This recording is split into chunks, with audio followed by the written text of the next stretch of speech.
4.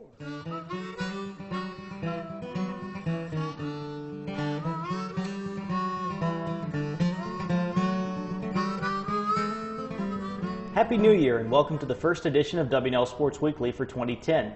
I'm your host, Jeremy Franklin. This week we'll speak with women's basketball coach Mandy King and men's basketball point guard Jason Cimino. But first, here's a look back at last weekend in Washington sports.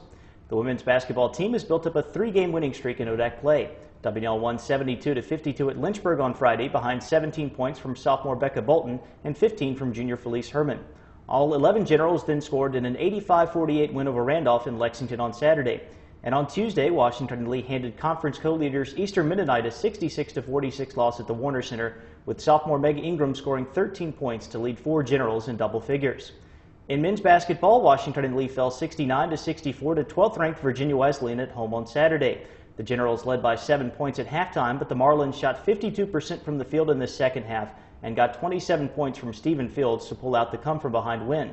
Senior Ben Getch led Washington Lee with 24 points and 11 rebounds, notching his 4th double-double of the season.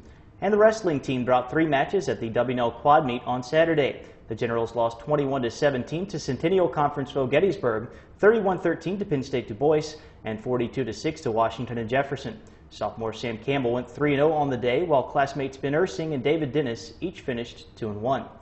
With me now is women's basketball coach Mandy King. Mandy, welcome back to the show. Hi, Jeremy. Thanks for having me. What has enabled your team to pick things up in the last week? This is a really special group of young women, and the first thing that we did was we encouraged our girls to understand that we were going through all of these challenges for a reason. And if we had great resolve and worked very hard, then once we got on the other side of the challenges, then they couldn't even possibly understand how great it was going to be once we got on the other side. And our players from there just went back. They started working hard, started doing things outside of what was required. They started really trying to do things the right way, and then most of all, they got their focus back. They started to understand that it wasn't just about the results of the game; it was how we played and how much we cared about each other, and how they played should reflect those things. And I think we really started to do that over the weekend and certainly last night. After those 3 big wins, where is your team's confidence level? I think that now that we're on this winning streak, I think our confidence is at an all-new high. And but with that said, I think that we're also not too overconfident. We're just excited about the possibilities surrounding our team, and we're ready to get back to work and practice today because we know we have a great weekend ahead of us.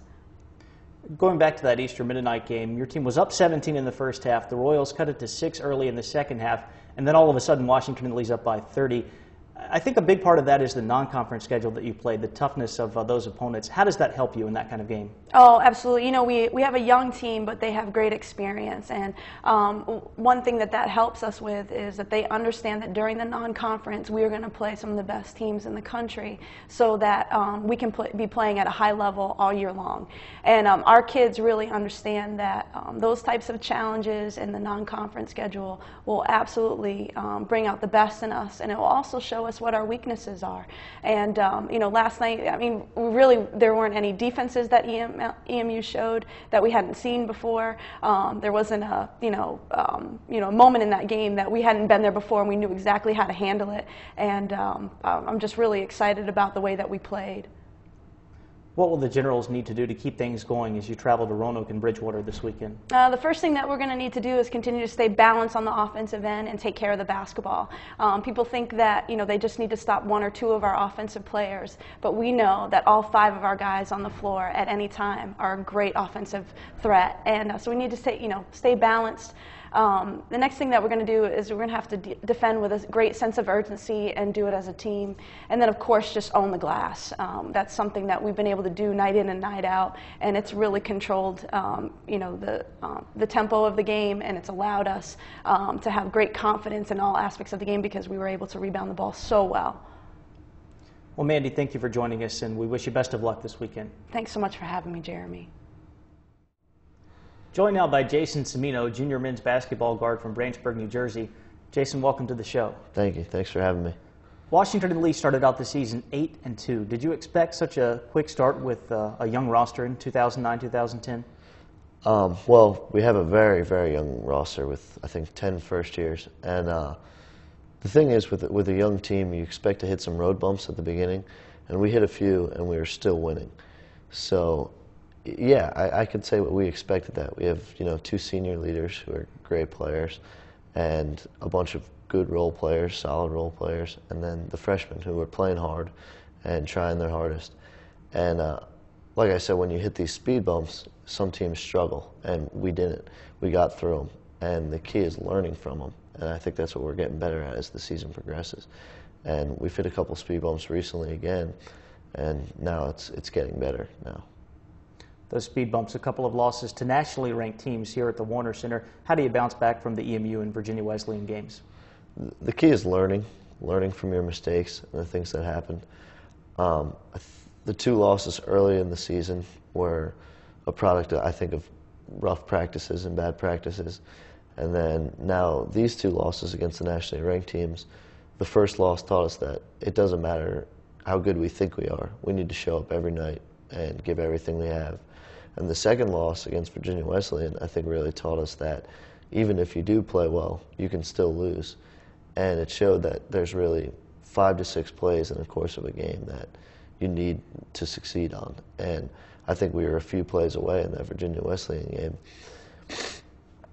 And to bounce back, we have to go out there, play the effort we gave in those games, in the Virginia Wesleyan game, combined with the focus to make every single play that's required. You're leading the ODAC in assist-to-turnover ratio, and you've had a couple of big scoring games of late as well. What have been the keys to your success on the offensive end? Well, the assists, it's the weapons I have. Ben's one of the top scorers in the league. Ben Getch and Zach White, John Guest, JD are some of the best athletes in the league.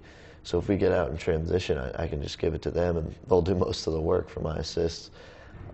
Taylor's really coming along inside. We had a couple of great shooters on the perimeter and some of the freshmen, and that's really the assists.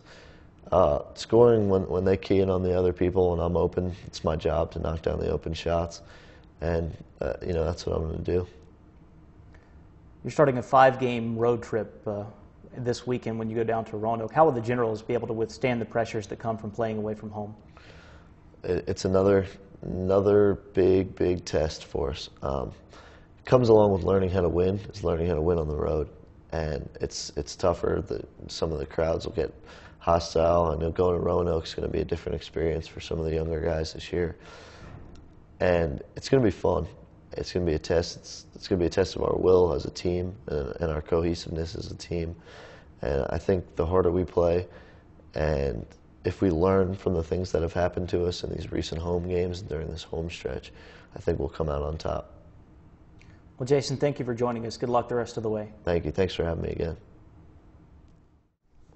On Friday, women's basketball takes on another one of the top teams in the Old Dominion Athletic Conference, traveling to Roanoke for a 7 o'clock tip. On Saturday, the women head the other way on Interstate 81, visiting Bridgewater for a 3 p.m. contest. That evening, men's basketball travels to Salem to face Roanoke at 7. You can listen to all 3 of those hoops games live on WLUR. Back in Lexington on Saturday, the wrestling team hosts the W&L Invitational, which starts at 10 a.m. Meanwhile, the men's and women's swimming teams launched the 2010 portion of their schedules with a dual meet at Gettysburg. For W&L Sports Weekly, I'm Jeremy Franklin. Thanks for watching.